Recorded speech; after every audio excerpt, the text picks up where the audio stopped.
하나님 말씀 보겠습니다. 사도행전 1장 6절에서 8절까지 말씀 같이 볼게요.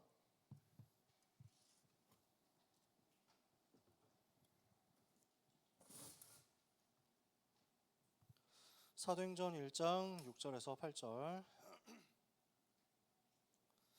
찾으셨으면 다 같이 읽겠습니다.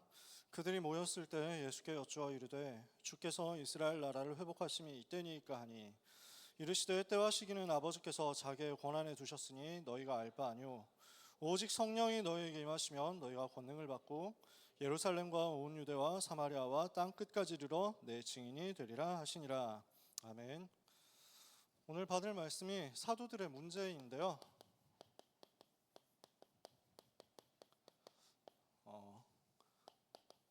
사도들을 까기 위해서 요 얘기를 하는 게 아닙니다. 오늘 이 얘기를 많이 할 수도 있는데 감히 우리가 어떻게 사도들을 까요? 주님 세우신 제자들을 어떻게 우리가 공격합니까? 우리 주님이 세우신 이 제자들이 얼마나 생을 걸고 전도운동했습니까? 그분들을 우리가 폄하하고 우리가 못났다고 이렇게 욕하고 할 수 있는 입장이 우리는 전혀 안 됩니다. 우리는 그분들의 100분의 1을 할 수 있을까요? 근데 사도들마저도 문제가 있었단 말이에요. 그런 사도들마저도 연약한 부분이 있었거든요. 그리고 주님이 그것을 바꿔가시고 치유하시는 것을 우리가 보고 우리의 연약함을 어떻게 우리가 치유받아 갈 것이냐, 이쪽으로 기도하고 제목을 찾는 응답을 받아야 되겠습니다. 예수님께서 사도들을 세우셨는데요, 원하는 자들을 부르셨어요. 사도 12명의 제자들, 예수님이 원하셔서 부르신 제자들이었어요. 그래서 마가복음 3장 13절에서 15절에 보니까 자기가 원하시는 자들을 부르시니 나아온지라. 이에 12를 세우셨으니 이는 자기와 함께 있게 하시고 또 보내사 전도도 하며 귀신을 내쫓는 권세도 가지게 하려 하심이로라. 원하셔서 부르셨습니다. 이 말은 무슨 말이냐면 여기 있는 여러분도 주님이 원하셔서 부르셨다는 겁니다. 여러분을 주님이 원하셨습니다. 그래서 옛날에 미국의 2차 대전 때인가? 1차 대전 때인가? 그래서 그 모병 포스터 있잖아요. 군인으로 갈 사람 모집한다. 이렇게 해가지고 US want you 하면서 막 이렇게 그 그림 아세요? 포스터에 그래가지고 엉클쌤 모자 쓰고 그래가지고 want you 그래가지고 하나님이 여러분을 원하셔서, 하나님이 너를 원하셔서, 하나님이 여러분을 찾으셔서 여러분 이 자리에 있는 겁니다. 저는 약한데요? 저는 모자란데요? 저는 죄가 많은데요? 저는 상처가 많은데요? 주님이 그걸 내가 몰랐네 이러면서 실수하셔서 내가 실수했는데? 어떡하지? 큰일 났는데? 발됐는데? 이러면서 하시겠어요? 우리 주님은 그렇지 않습니다. 제자들이, 사도 제자들이 부족한데요. 부족한 점 많았거든요.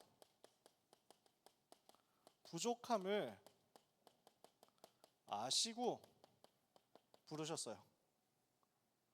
부족한 줄 아시고 일부러 부족한 사람들을 부르셨어요. 모자란 줄 아시고 일부러 모자란 사람들을 부르셨어요. 왜냐?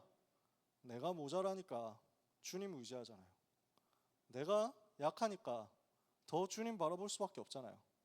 가진 것 없으니까 모든 것 가지신 우리 주님 의지해야만 사는 거잖아요. 그래서 부르셨다니까요. 부족한데 괜찮아요. 부족한 줄 알고 부르셨어요. 원하셔서 부르셨고요,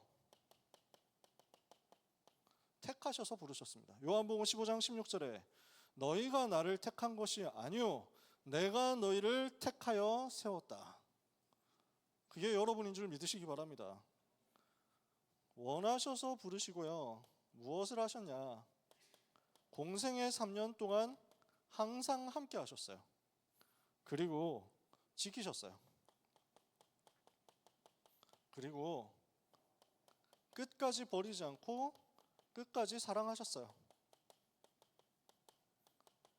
저는 이 부분이 너무 마음에 감사해요.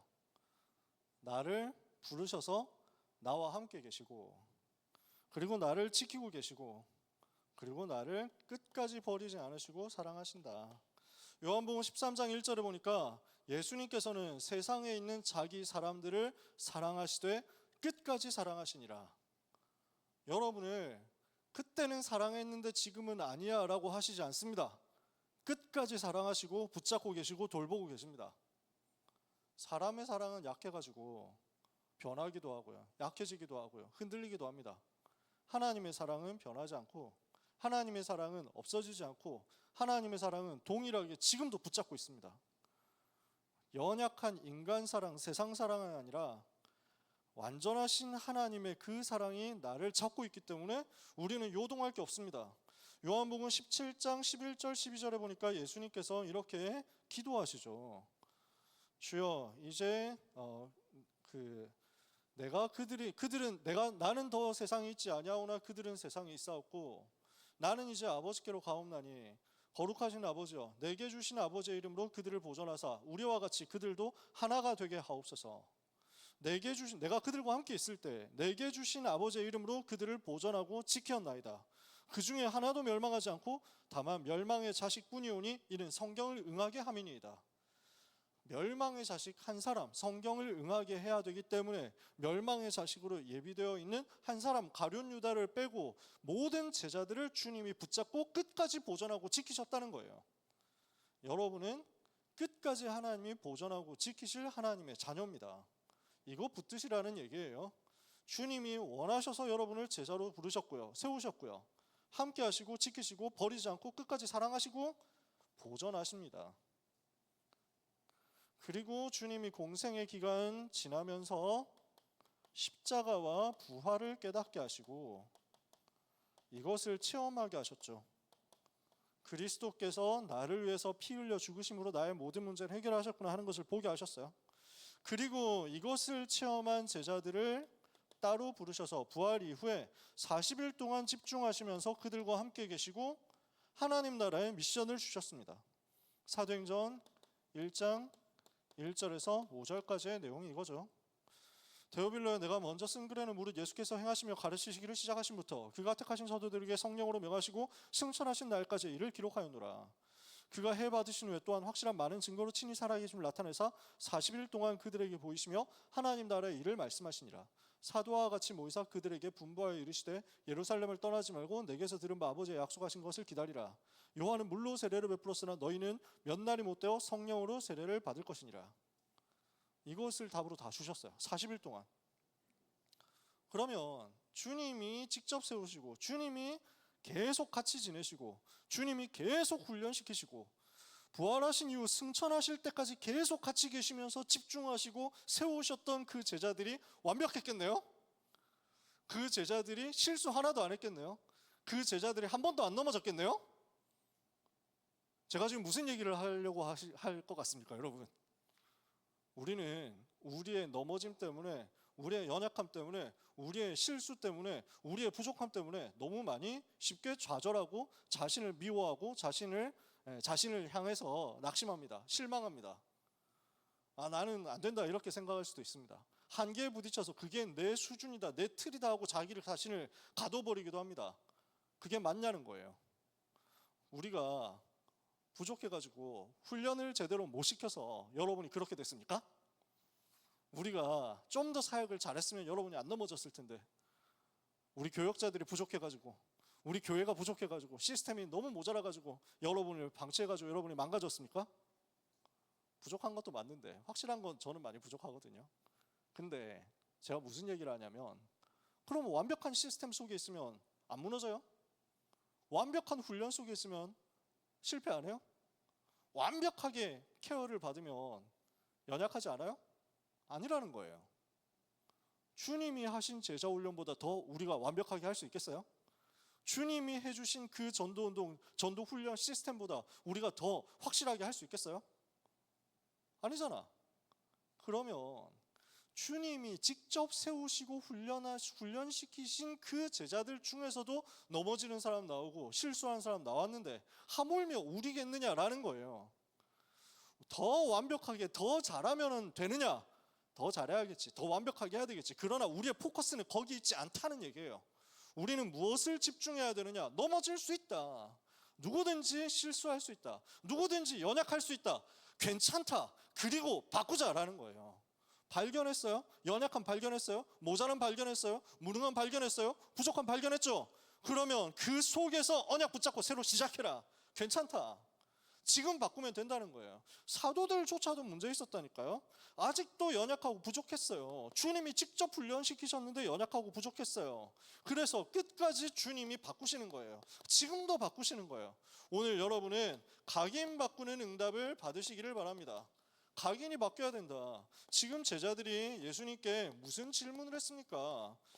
그래서 제자들이 지금 승천 직전에 40일 동안 훈련받고 마지막 미션 다 받았는데 그 제자들의 마지막 질문이었단 말이에요. 40일 집중 이후에 나온 제자들의 질문입니다. 지금 제자들은 마지막 질문을 하는 상황입니다. 예수님은 승천하시기 직전 마지막 이 시간을 지금 제자들과 같이 계시는 겁니다. 근데 제자들이 무슨 질문을 했냐면요, 주께서 이스라엘 나라를 회복하심이 이때니까. 이게 지금 제자들에게 깊이 각인된 거란 말이에요. 맞냐? 틀렸다고는 말 못하겠죠. 이스라엘 나라를 어떻게 하면 회복할 수 있습니까?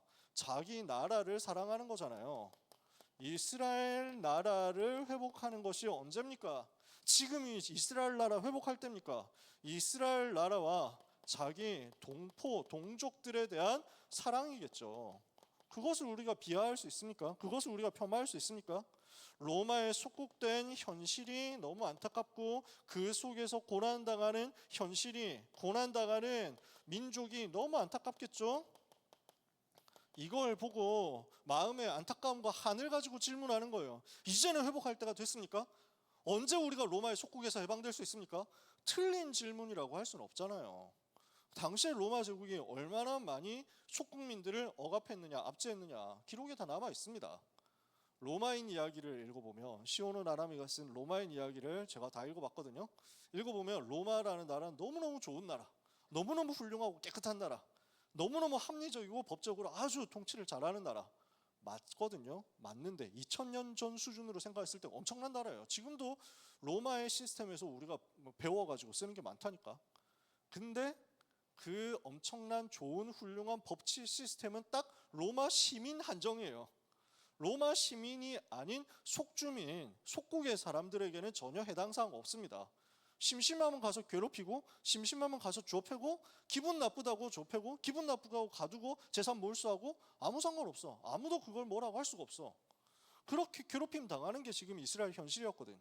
너무 마음이 아픈 거예요. 어떻게 하면 로마를 쓰러뜨릴 수 있겠습니까? 어떻게 하면 우리나라는 회복되겠습니까? 맞는 말인데 그 정도 가지고는 할 수 없다는 거예요. 왜냐? 하나님의 의도는, 하나님의 관심은, 우리 주님의 목표와 계획은 세계 복음하니까, 전 세계를 살리는 거니까. 우리 속에 각인된 것이 뭡니까? 우리에게 와 있는 진짜 문제가 뭡니까? 이 땅의 진짜 문제가 뭡니까? 로마가 진짜 문제냐고요. 이스라엘 사람들에게 로마의 억압이, 강대국 로마의 압제가, 강대국 로마의 제국주의적 폭력적 침략이 문제입니까? 맞는데 진짜 문제 아니라는 거예요. 진짜 문제는 어디 있어요? 하나님 떠난 거란 말이에요. 진짜 문제는 어디 있어요? 죄에 빠진 거예요.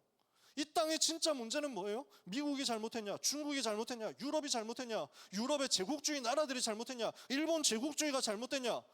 그게 맞는데 틀린 거라니까? 진짜 문제는 뭐다? 하나님 떠나서 죄에 빠진 인간이 사탄에게 잡힌 거예요. 그게 이 땅의 진짜 문제라고. 모든 사람은 그 진짜 문제 속에 있습니다. 그래서 모든 나라에 그리스도가 필요합니다. 모든 사람에게 그리스도가 필요합니다. 그러니까 진격의 거인 보라고 얘기하는 이유가 이거라니까. 안 본 사람을 위해서 내가 스포일러를 못해. 근데 본 사람은 알아들을 거야. 여기에도 저기에도 필요한 건 그리스도밖에 없어. 이 땅에도 저 땅에도, 이 섬에도 저 대륙에도 필요한 건 오직 그리스도밖에 없어. 왜냐? 누구도 옳지 않아. 누구도 완벽하게 옳고 누구도 완벽하게 틀리고 이렇지 않아. 서로 자기 생각한다니까. 서로 자기 계획이라니까. 서로 자기의 관심을 가지고 자기의 방법대로 최선 다한 거라니까. 근데 이 땅의 문제는 갈수록 더 심해져. 이유가 뭐예요? 사탄이 활동하니까. 그 사탄의 권세를 이길 길이 없다고. 그 마귀의 세력을 이길 길이 없다고. 이 땅에 필요한 것은 오직 그 사탄의 머리를 박살내신 그리스도, 이 죄의 저주에서 인간을 건져내신 그리스도, 하나님 만나는 길을 열어서 지옥 운명에서 인간을 해방하신 그리스도, 그분밖에 없어요. 그분이 오셔서 죄 없이 죄인인 우리 모두를 대신해서 죽으심으로 말미암아 우리가 하나님께로 나아갈 수 있는 새롭고 산 길이 열린 거예요. 그 복음이 전 세계에 필요하다. 그 복음이 전 세계에 증거되어야 전 세계가 산다. 이스라엘 나라 회복하려면 어떻게 해야 됩니까? 로마 나라를 쓰러뜨려야 되겠지. 로마 나라 그냥 쓰러뜨리고 힘 다 빼주면은 그럼 이스라엘 나라도 로마 나라도 평화롭게 살 수 있을까요? 전쟁을 해가지고 이스라엘 나라가 로마 나라를 쓰러뜨리고 어느 정도 화해 조약을 맺으면 그 다음부터 로마하고 이스라엘은 안 싸울까요? 로마 사람들이 이스라엘한테 만약에 역으로 공격당해가지고 이스라엘이 아주 통쾌하게 로마를 무너뜨리고 나면, 로마 나라를 이제 깨트리고 나면 그 다음에 어떤 일이 벌어질까요? 로마에서 이스라엘 군인들 때문에 죽은 우리 가족들, 내 아들이 이스라엘 사람한테 죽었어 이럴 거 아니에요? 우리 아버지가 이스라엘 사람한테, 저 유대인들한테 잔혹하게 학살당했어 이럴 거 아니에요?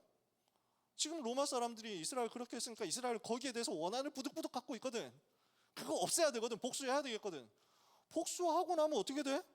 이번에는 로마 사람들이, 이번에는 이스라엘 사람들에게 저기를 표출할 거 아니에요? 끝나겠어요? 안 끝나요. 계속 반복된다니까. 용서할 수 있습니까? 용서 못해요. 인간 스스로 용서 못한다니까. 네가 뭔데 용서하냐 이럴걸? 내가 잘못했다 용서할게 이러면은 이 나라 사람들이, 그래서 로마 사람이 이스라엘 사람 보고 야 우리가 잘못했다 미안하다 용서해달라고 하면은 그 용서를 내가 왜 받아야 되냐? 죽은 우리 아버지가 돌아와? 하면서 막 이러겠지. 반대쪽에서는 네가 뭔데 로마 대표해서 용서하냐 이러겠지. 네가 용서를 할 처지냐고 뭐 이런 얘기를 하겠지. 수많은 얘기들이 나온다니까. 야 우리는 정당했어. 우리가 그때 이스라엘한테 테러 당한 거 기억 안 나? 그러니까 로마 사람들이 얼마나 죽었는데 우리는 정당한 보복을 한 거야 이러면서 이쪽에서 얘기하겠지. 저쪽에서는 또 봐라 진정성 없다 이러면서 얘기하겠지. 2000년 전에 그랬는데 지금도 똑같아요. 그렇잖아. 이 땅에 필요한 건 뭐냐고. 진정한 그 사람들의 사과가 이 땅에 필요해요? 아니라니까. 배상이 필요해요? 필요하겠지. 필요하면 해줘야지. 근데 그게 진짜 문제가 아니고 진짜 해답도 아니라고. 모든 사람에게 그리스도가, 모든 땅에 그리스도가, 모든 현장에 그리스도가, 그래야만 이 모든 흑암의 한계를 넘어선다고. 사탄의 권세와 그 사탄이 가져다주는 재앙과 저주와 증오와 모든 전쟁에서 빠져나온다고. 그래서요, 예수 그리스도는 우리의 평화가 되시는 겁니다. 그리스도만이 우리의 진짜 평화예요. 그래서 진격고 본 사람들은, 야 이제 더 이상 말 안 할게. 진짜 너무 말 많이 해가지고. 본 사람들은 그렇게 이해하시면 되고 안 본 사람 상관없어. 내가 보라고 얘기를 하는 거 아니야 여러분한테.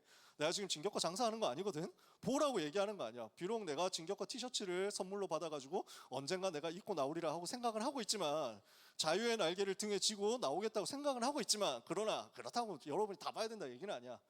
보면 성경에 에베소서 2장이 이렇게 돼 있어. 그는 우리의 화평이신지라 둘로 나누어진 것을 하나 되게 하기 위해서 중간에 막힌 담을 헐어버리셨다. 그리스도만이 담을 헐어버리시는 분이에요. 그리스도만이 진짜 벽을 무너뜨리신다고. 그리스도만이 전 세계를 살리는 유일한 해답이라고. 이거 붙잡아라. 그 그리스도가 필요하고 그리스도만이 유일한 답이라는 것이 각인되지 않으면 또 자꾸 과거의 수준으로 돌아가서 누가 맞냐 누가 틀리냐 이거 하고 있을 거거든. 그럼 계속 싸운다고. 이해가 돼요? 그 각인 바꾸라고. 그래서 예수님은 오직 그리스도 비밀을 가지고, 오직 그리스도 복음 가지고 전 세계 살려라. 마태복음 28장에 모든 민족에게 가서 제자 삼고 복음 전해서 살려라. 마가복음 16장에 만민에게 가서 복음 전해라. 사도행전 1장 8절. 이 질문 들으신 후에 대답하시잖아요. 때와 시기는 아버지께서 자기의 권한에 두셨으니 너희가 알 바 아니요 오직 성령이 너희에게 임하시면 너희는 권능을 받고 예루살렘과 온 유대와 사마리아와 그리고 땅 끝까지 이르러 내 증인이 되리라. 땅 끝까지 가서 그리스도의 증인 되도록 만드시는 것이다. 우리의 방향은 어디에 있어야 됩니까? 세계복음화다. 우리의 그릇은 어디로 향해야 됩니까? 세계복음화. 이것이 여러분의 각인되기를 예수님의 이름으로 축복합니다. 우리의 각인은 뒤집어져야 됩니다. 오직 세계복음화가 각인되도록. 내 나라, 내 민족, 내 동포, 내가 아는 사람, 이것을 넘어서서 전 세계를 마음에 품어라. 모든 민족을, 땅끝을, 만민을 마음에 품어라. 하나님은 그때 여러분에게 응답의 진정한 문들을 여실 것을 믿으시기를 바랍니다. 이렇게 해서 성령 받고 복음 전하기 시작하는데 또 이게 나오는 거예요. 뿌리가 안 바뀐 거야. 그러니까 사건 생기니까 과거로 자꾸 돌아가려고 해요. 주님이 직접 세우신 제자들이고 주님이 직접 훈련시키신 제자들인데 이런 부분이 나온단 말이지. 어떤 사건이 벌어집니까? 이방인 로마 사람 고넬료가 복음을 받고 돌아옵니다. 이방인 로마 사람 고넬료 군인인데 이 사람이 복음 받고 하나님 자녀 되는 기적적인 일이 중요한 순간 응답의 사건이 벌어졌습니다. 사도행전 1장 10장 1절 48절. 그런데 이 사건을 두고 어떻게 해석을 해야 되느냐?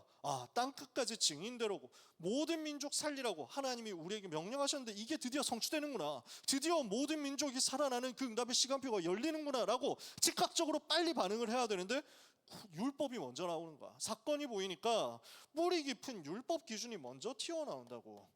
뿌리 깊이 있는 것이 우리의 기준이고 우리의 표준인데 자꾸만 이 기준이 율법의 과거의 것에 잡혀가지고 뭐는 맞고 뭐가 틀리냐 이거 나오는 거지.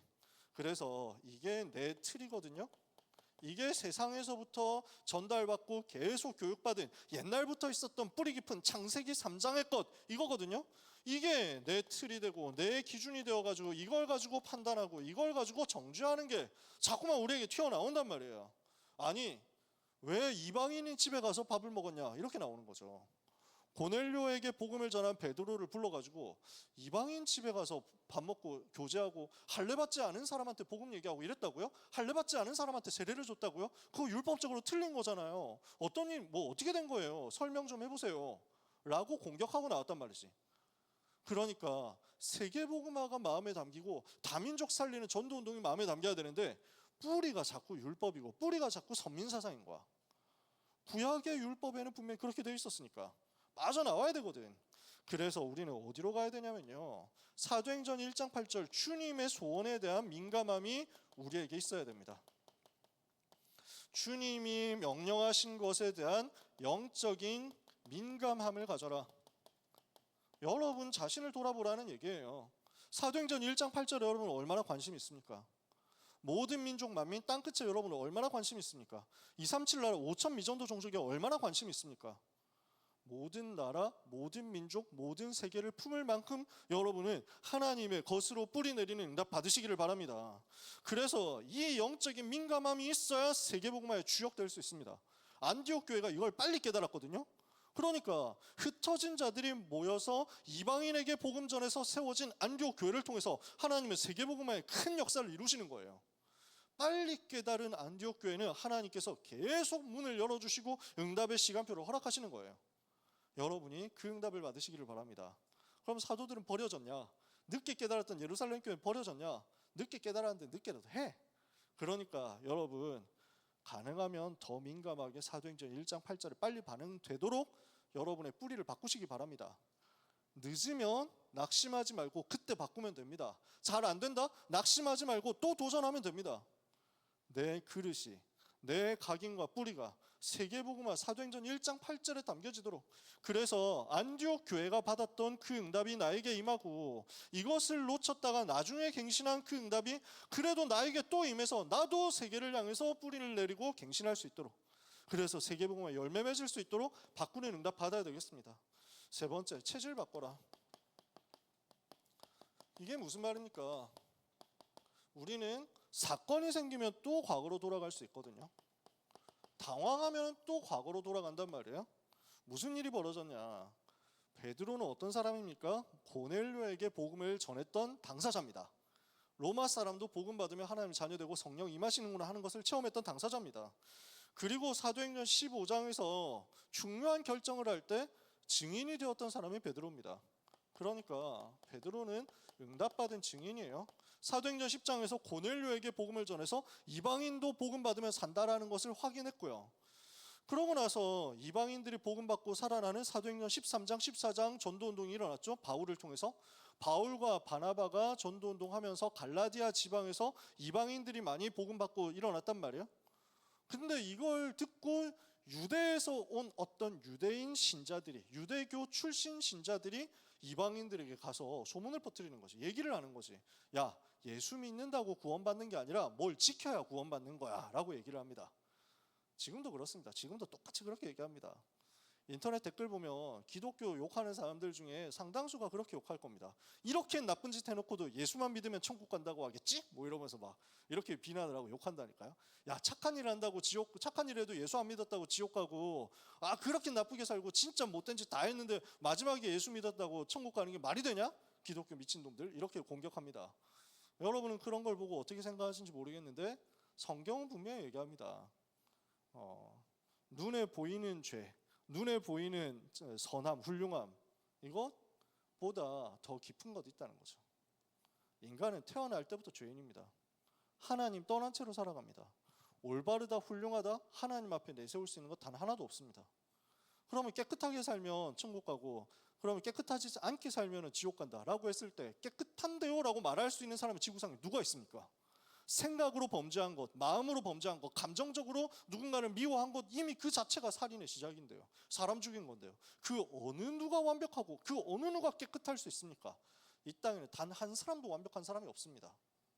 심지어 태어나기 전부터 있었던 영적인 재앙과 저주 문제, 원죄의 문제는 누구도 벗어날 수가 없어요. 죄라는 단어가 붙으니까 자꾸 뭔가 잘못한 것만 죄라고 생각하는데 소속 자체가 죄란 말이에요. 소속 자체가. 그러니까 우리 6.25 전쟁할 때 북한 인민군들이 우리 국군에 대해서 굉장히 학살도 하고 뭐 이렇게 공격도 많이 하고 했단 말이지. 그럼 이런 많은 일들을 하고, 심지어 전쟁하면서 그냥 사람 죽이잖아, 이런 일들을 하고 했던 거. 그러면 그 사람들이 되게 나쁜 놈들이어서 그랬습니까? 정말 아주 치사하고 더러운 놈들이어서 그렇게 했습니까? 시키는 대로 한 거야. 근데 그 시키는 대로 하는 게 나라에 대한 충성이라고 생각하고 한 거야. 그들의 문제점은 거기에 소속되어 있었다는 거야. 거기에 소속되었기 때문에 이 일들을 저지른 거야. 그걸 보고 원죄라고 합니다. 내가 어디에 있느냐? 하나님을 떠나기로 아담과 하와가 작정했던 그 순간부터 모든 사람은 마귀에게 소속된 대로 태어납니다. 마귀에게 잡혀있는 채로 살아갑니다. 그러니까 그 소속 안에서는 아무리 노력하고 아무리 애쓰고 아무리 바르게 살아도 하나님께로 갈 수가 없습니다. 소속 자체가 마귀한테 있는데요. 이 땅의 문제는 그걸로 해결 안 됩니다. 오직 그리스도로만, 사탄과 죄와 지옥 권세 해결하신 그리스도로만 그 소속에서 빠져나올 수 있고요. 거기에서 빠져나와야만 그때부터 진정한 응답이 열리는 거지. 그래서 이 복음을 바울과 바나바가 제대로 전달했는데 지금 유대 율법에 잡혀있는 사람들이 가가지고 그걸 공격을 한단 말이에요. 그래서 바울과 바나바가 화가 나가지고 이 사람들하고 막 논쟁을 하니까 논쟁을 벌이다가 안 되겠다, 예루살렘 가서 얘기하자. 예루살렘에 있는 교회 본부에 가가지고 총회에서 직접 이 부분을 쇼부 보겠다 라고 해가지고 바울과 바나바가 와서 예루살렘에서 보고를 합니다. 이렇게 해서 전도 여행 갔는데 이방인들이 복음 받고 살아났습니다. 하나님께서 이렇게 은혜를 주셨습니다 하니까 사람들이 듣고 너무 감사하고 하나님께 영광을 돌렸어요. 그리고 나서 이제 토론이 벌어지는 거예요. 그래도 할례를 받아야 된다, 그래도 율법은 지켜야 된다, 그래도 과거에 했던 건 해야 된다, 그래야 구원받는 거다 라고 주장하는 사람들이 나와가지고 바울과 바나바가 막 싸우고 있습니다. 이때 일어나서 바울과 바나바 편을 들어준 사람이 베드로예요. 뭐라고 하느냐면, 야, 내가 이방인 만나서 복음 전해봤거든. 고넬료에게도 복음 들어가고 로마 사람인 고넬료에게도 그 가족들에게도 성령이 충만하게 임하시는 걸 내가 봤어. 아니 그럼 그 사람들이 율법 지켜서 구원받았냐? 율법 지켰으니까 그렇게 성령 받았냐? 아니지 않냐? 그리고 생각해봐라, 너희는 율법 다 지키냐? 우리가 율법 다 지킨다고 말할 수 있냐? 우리도 다 지키지 못하는 율법을 어떻게 이방인들의 어깨에 또 새로 지우려고 하느냐? 그 율법의 짐을. 우리는 우리와 같이 그 이방인들도 전부 하나님의 은혜로, 오직 주 예수의 은혜로만 구원받는 줄을 믿는다. 제가 왜 이 이야기를 자세하게 설명하냐면, 유목사님이 학원 보고만 설교하실 때 바울이 요 이야기를 가지고 베드로를 야단쳤다라고 하셔가지고 제가 베드로를 변호를 하는 겁니다. 바울이 베드로 깔 때 한 말이 아니에요. 베드로가 직접 한 말이에요. 그래서 아마 천국에 있는 베드로가 좀 억울했을 것 같아가지고 제가 대신 이제 억울함을 풀어드리는 건데, 이미 천국에 있으니까 뭐 그럴 수도 있지 뭐 하면서 웃었겠지 베드로도. 그러니까 너무 멋있는 말을 여기서 한 거야. 사도행전 15장에서 베드로가 정확하게 복음을 얘기한 거야. 그래서 이걸 듣고 야고보 사도가 판단을 제대로 내립니다. 맞다, 베드로가 한 말이 맞다. 그래서 율법 가지고 이방인들에게 강요하지 말자 하고 사도행전 15장의 결론이 납니다. 너무 은혜롭게 결론이 났죠. 그리고 나서 그 증인인 베드로가 이제 안디옥에 올라와가지고 바울하고 교제하는 시간이 있었습니다. 바울 만나가지고 인사도 하고 안디옥 교회 성도들하고도 인사하고 소통도 하고 그러면서 안디옥에 있는 이방인 성도들하고 식사하는 시간이 왔어요. 그래서 식사하면서 같이 교제를 하는데 문제가 생긴 거야. 야고보 사도가 보낸 유대인 몇 사람이 안디옥에 왔다는 이야기를 듣고 베드로가 당황을 한 거야. 자, 제가 무슨 말을 하는지 아시겠습니까? 이렇게 깨닫고 이렇게 체험했던 베드로가 순간적으로 갈등 상황이 온 거예요.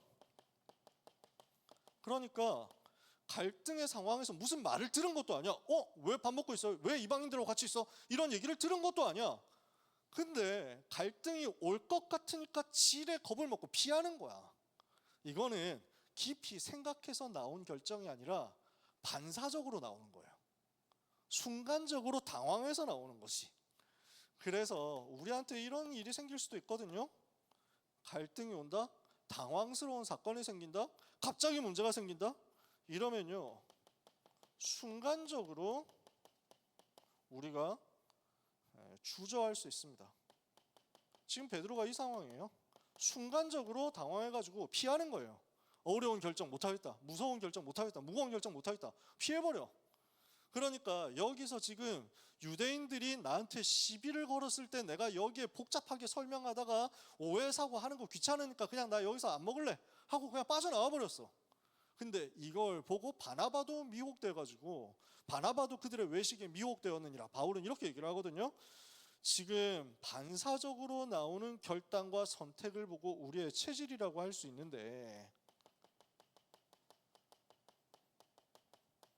반사적으로 그냥 뭔가 깊이 생각해가지고 하는 게 아니라 즉각적으로 순간적으로 당황되었을 때 나오는 것이 체질이라고 할 수 있는데, 그 체질이 어디에 있느냐는 거예요. 증인인 베드로조차도 체질 자체가 과거의 것에 묶여 있었고 세계를 못 보는 체질 속에 있었다. 그래서 하나님이 이걸 깨트리려고 바울을 들어 써가지고 베드로를 꾸짖도록 만들거든요. 바울하고 베드로가 친하니까 이런 얘기를 하는 겁니다. 안 친하면 꾸짖고 함부로 뭐 야단치고 하겠어요? 야, 아니 뭐 밥 먹는데 그걸 그렇게 비겁하면 되냐고. 아니 목사님 그런 식으로 하면은 사람들이 다 오해하잖아요 하면서 막 베드로가, 바울이 베드로 보고 뭐라고 하니까 베드로가 나중에 가가지고 그랬겠지, 그러네 진짜, 좀 부끄럽다, 미안합니다 목사님 하면서 뭐 이랬겠지. 그랬을 거야. 나중에 로마에서 바울하고 같이 사역하거든 베드로가. 보면 딱 알지. 그러니까 이때 우리가 봐야 될 건 뭐냐면 내 진짜 체질이 어디 있냐. 여러분한테 문제 딱 줬을 때 그 문제 앞에서 여러분 반사적으로 무슨 결정하고 무슨 판단하고 무슨 생각할 겁니까? 우리는 체질 자체가 자꾸 인본주의로 돌아간다니까요. 베드로가 인본주의로 돌아가잖아요. 요 체질에서 나오도록 하려면 어떻게 해야 됩니까? 내 체질이 나는 그리스도와 함께 십자가에 못 박혔나니.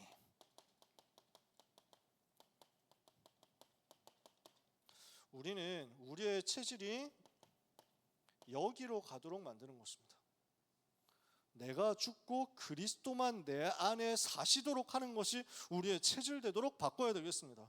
이게 바울의 고백입니다. 나는 죽고 그리스도만 내 안에 사신다.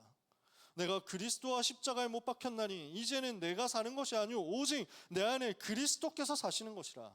이제 내가 육체 가운데 사는 것은 나를 사랑하사 나를 위하여 자기 자신을 버리시는 하나님의 아들을 믿는 믿음 안에서 사는 것이라.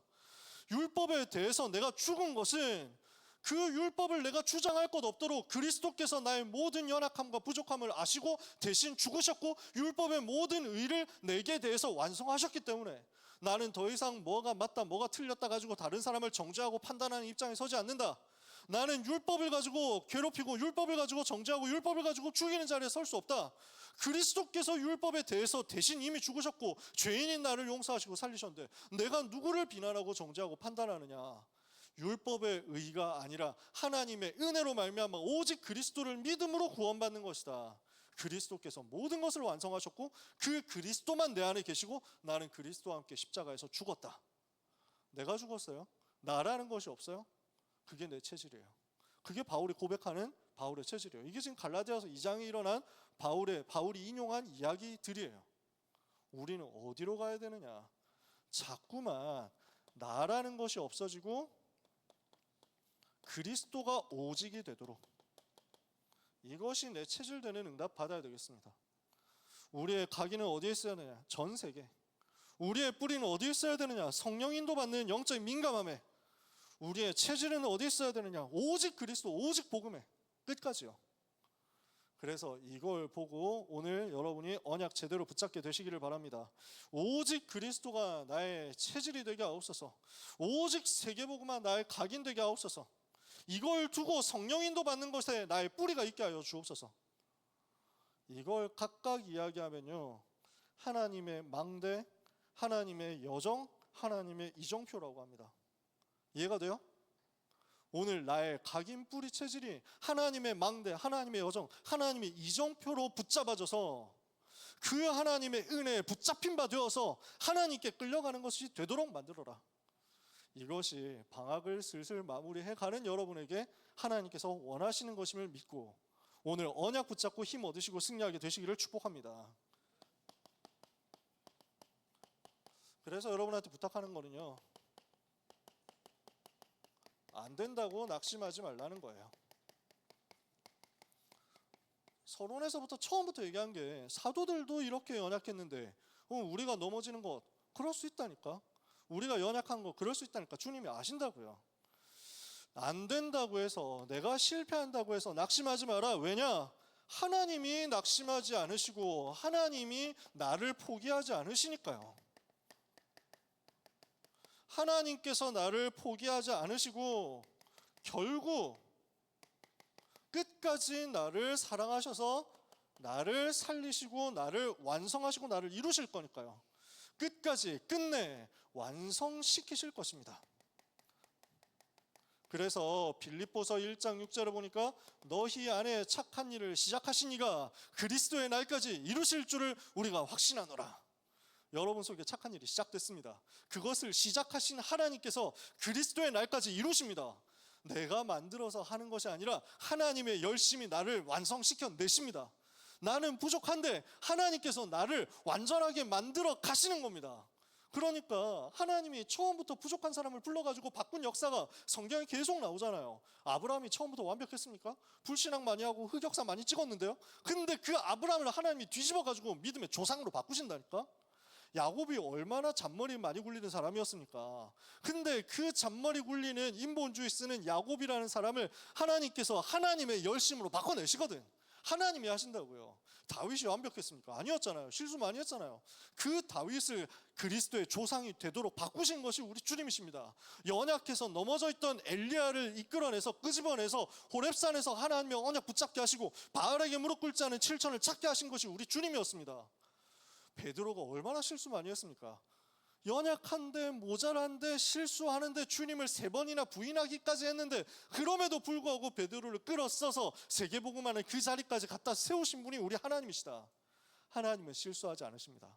그 하나님이 끝까지 여러분을 돌보고 계십니다. 그 하나님이 끝까지 사도들을 책임지셨고 끝까지 사도들을 각인뿌리 체질을 바꿔가지고 세계복음하는데 합당한 사람으로 만들어내셨다니까요.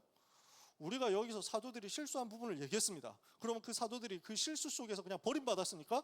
사도들이 실수 속에서 끝났습니까? 아니에요. 성경에 자세하게 기록 안 되어서 그렇지 교회 역사에 다 남아있어요. 이 사도들 중에서 제일 먼저 이스라엘 땅에서 순교했던 야고보 사도를, 사도행전 12장에서 이미 순교했던 야고보 사도를 제외하고 모든 사도들은 전부 다 세계복음하러 해외 연장 나가서 다민족 살리다가 순교했어요.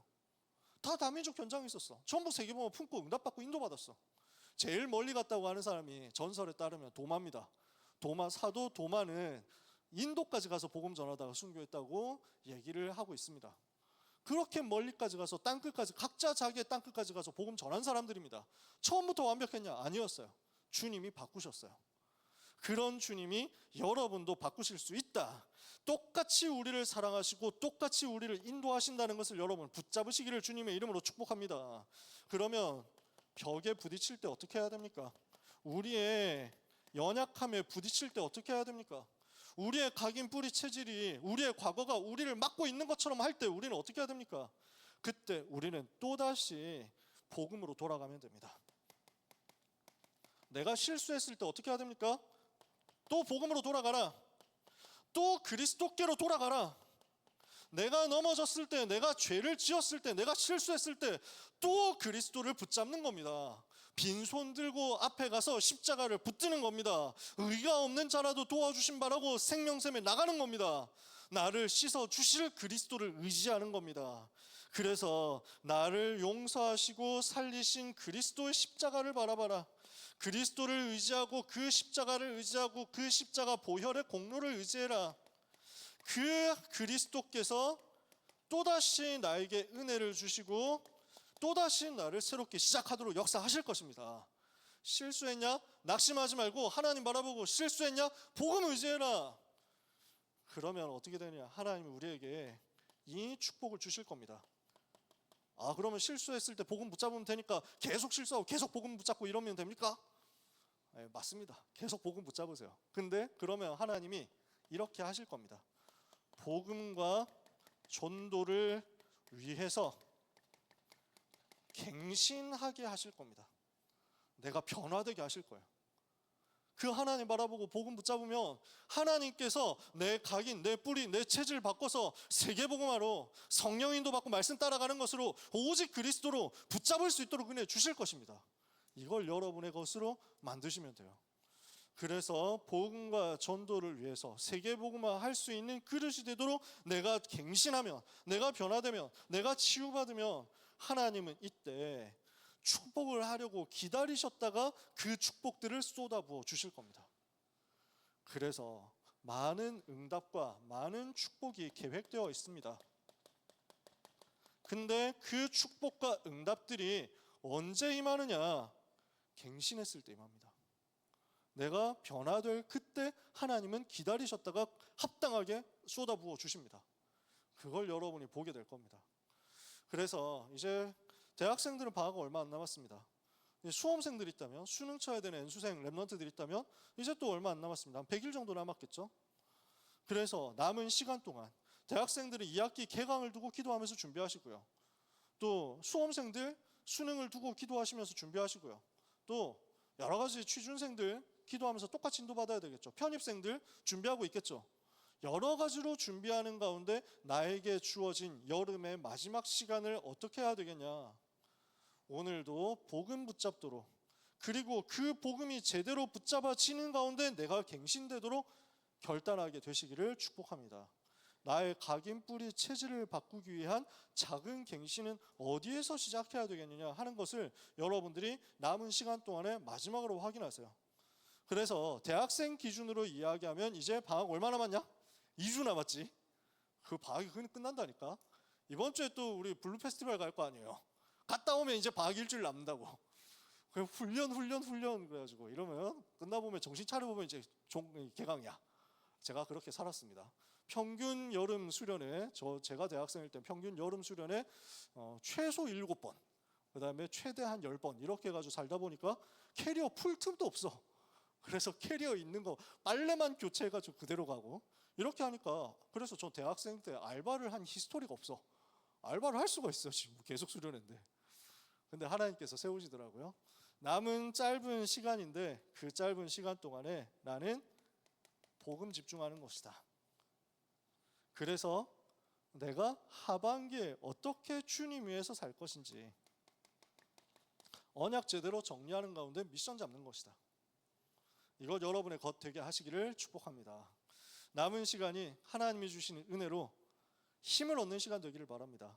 오늘 하루 종일 살아서 역사하는 하나님의 말씀 붙잡고 새 힘을 얻는 가운데 이번 주간 모든 응답의 문들이 미리 열려지고 그 응답의 길들이 미리 보이는 축복이 있게 되기를 예수 그리스도 이름으로 축복합니다.